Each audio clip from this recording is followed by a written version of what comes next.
I'm David Flint, and this is Take Back Your Country. I recently wrote a few pieces suggesting that Donald Trump was probably the greatest American president since at least Ronald Reagan. And that attracted some critical mail. I got one email which was very strongly against me, and it ended up with the words, "You racist jerk. You racist jerk." Didn't expect that critical racial theory would arise so soon in an article in Spectator. Particularly since in my youth, the banner headline on a leading Australian magazine was "Australia for the White Man." And people certainly let me know what they thought my racial origins were, although I'm not whinging, because a lot of it was just the sort of banter that you get about anything. A few years ago, though, after the referendum, a Republican site decided to dismiss me by referring to me regularly as that permatanned Indonesian-born blow-in. Permatanned Indonesian-born blow-in. Well, I didn't bother to correct them, at least in relation to the origin. But that was a great line to begin a speech with. I speak to you today, or I come to you today, as a permatanned Indonesian-born blow-in. And that, of course, caused some nervous laughter until I explained the origins. The point is that critical race theory that believes all of Western society is designed for the benefit of white people and to oppress people of colour is, of course, not true. After all, it was the British Empire which first campaigned against slavery, declared it unlawful in the empire, declared the trade unlawful, and used the Royal Navy to break up the slave trade. It was the Americans who, in the Civil War, effectively fought to free their black citizens from slavery. Of course, it didn't fully work because they then introduced the Democratic Party, having fought for slavery, then introduced segregation, so much so that the president incumbent of the White House began his career in the Senate, that's Senator Biden, as he then was, as a leading segregationist. Well, critical race theory is, of course, only the latest myth which comes to us from the United States colleges. And there have been a whole series of them. They all are pseudo-intellectual myths, and they all, or many of them, depend on newspeak, that is, rearranging the language so that you can't think outside of certain circles. For example, the latest theory, gender theory, is based on the use of gender rather than sex. And if you use gender, it confirms that your gender rather than your sex is a matter of choice, and you can change it from time to time, rather than the plain English word sex, which refers to something which in truth is something you're born with and you can't really change, although you can affect some changes in style. If, for example, you're a man wishing to wear women's clothes, or so on. Now, the president incumbent in the White House, the president, or as I like to call him, the pretender, Mr. Biden, has just signed an executive order which effectively demolishes women's sports throughout the United States and demolishes the security that women normally have in such places as lavatories and showers, because now anybody can change their sex at will. They change their gender, and any man, any strong man who wants to play in women's sports and get the awards he can't get in men's sports can certainly now do that, because the president has decided to force that on the American state. And it's a rather sad thing. It's only part of many myths which are forced on us. An earlier myth related to abortion, the obsession of the left with killing people, with killing babies. And it was brought into America. It was encouraged in America, not as women's choice, but as effectively killing babies.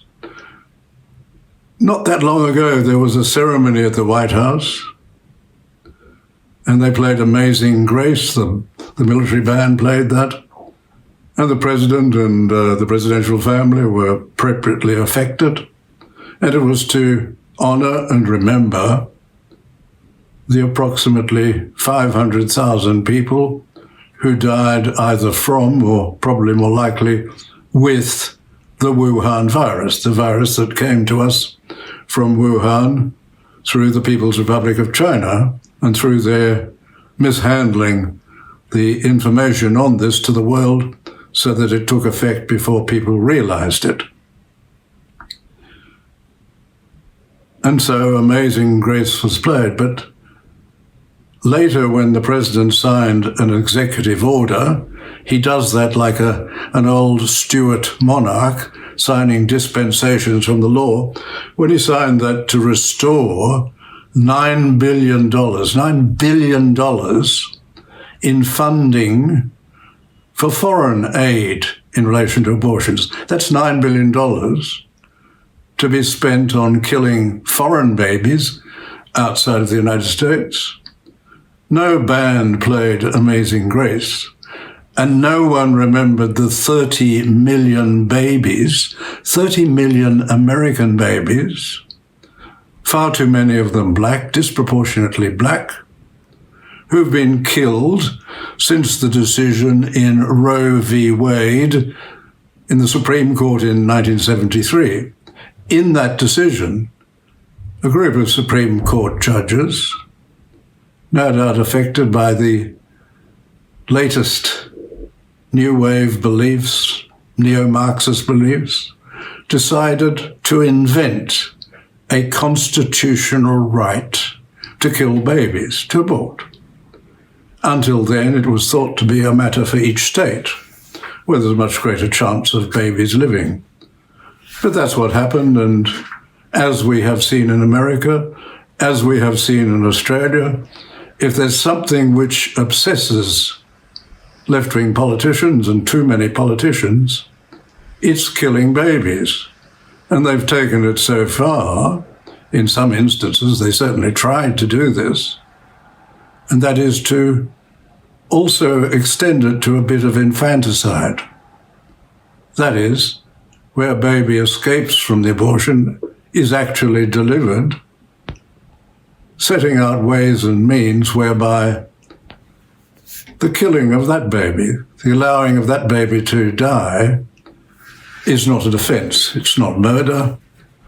It's to be made lawful. An attempt was made to do that in New South Wales, but that was too much, even for the New South Wales Parliament, when they accelerated abortions in New South Wales, as though there's any great need for abortions in New South Wales. We keep on getting these new neo-Marxist myths being brought to Australia from the United States, and they're all being forced on us because the American left adopts them. And it's all rather sad. So many of them are involved in killing people, because it seems that the left believes that they should be able to kill people when they think it is appropriate. But back to me, back to my being called a racist jerk merely because I had praised the president. The president has proved to be, by far, the best president of the United States since at least Ronald Reagan, and certainly the strongest president in relation to the right of life. And he took measures to try and ensure that.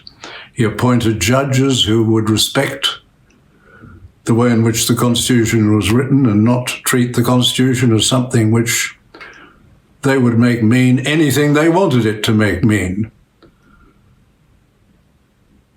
It's a rather sad thing that so much of the American mainstream media rather than performing the role of the media, has decided to become the propaganda arm of the Democratic Party.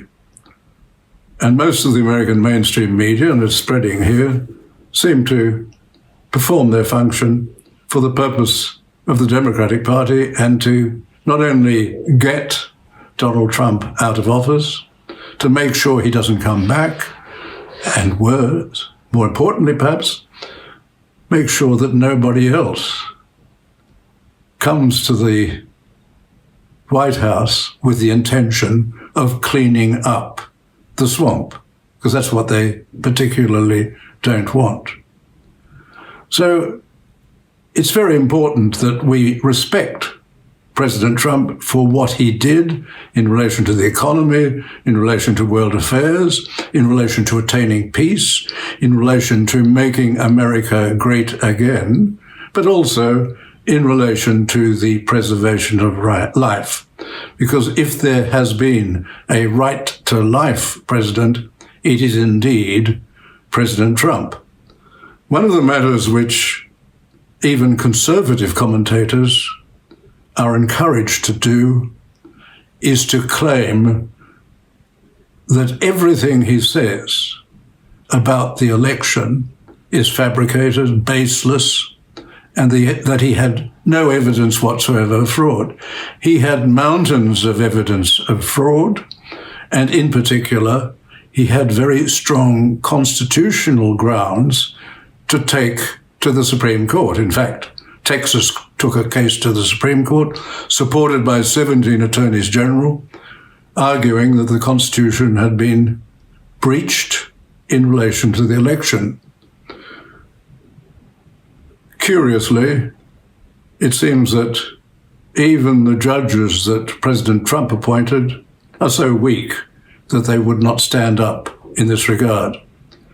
It's not true, as one of the Australian newspapers said, that there was no case found by any court to support Donald Trump's position. Most of the cases were refused to be heard on technical grounds. They didn't hear the merits because the merits were too good. Even the Supreme Court did that, which is very sad, but it shows you the strength of the left in the United States, which brings together the old left, but also the many new billionaires who are dazzled by the wealth that the Beijing communists can offer them. So we have a difficult world, and it's spreading to Australia. There's no reason why we shouldn't fight against this. And above all, I would leave you with the message: it is most important that we Australians take back our country.